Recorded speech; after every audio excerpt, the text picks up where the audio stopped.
If you kept up with any of the stories that I've been sharing, especially the latest one where I talked about how they would take the mediums, the empaths, the psychic, sensitive men and women, boys and girls, and would lock them up in rooms while those pervert men would have their fun for the night.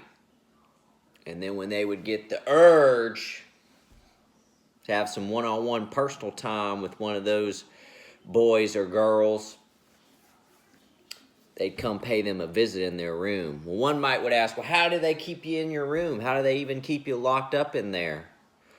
Well, that's where the mind control comes into play, y'all. That's where the programming comes into play.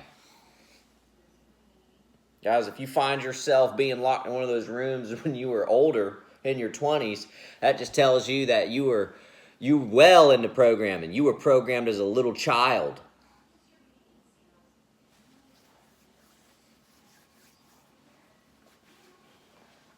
And that you were still being trafficked. Guys, that's what they're doing in these groups. They are practicing mind control, hypnosis, and they start it when you're young. That's why they want really young families. They start the programming when you are a little child. That way, by the time you're an adult, the programming has settled in.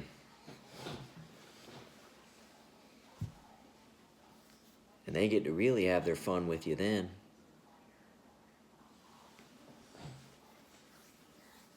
Now, there are other ways to make sure you stay in the room. If you have a more resistful spirit like me, they'll chain you up. They'll yoke you to a board, have you bound.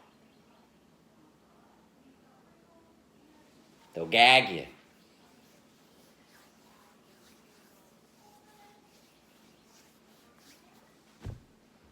That way you can't scream too loud and fight too hard when those old men are trying to look inside of you.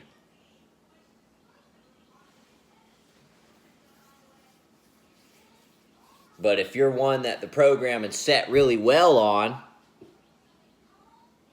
they may not need all that for you. You might switch to your alter persona very well.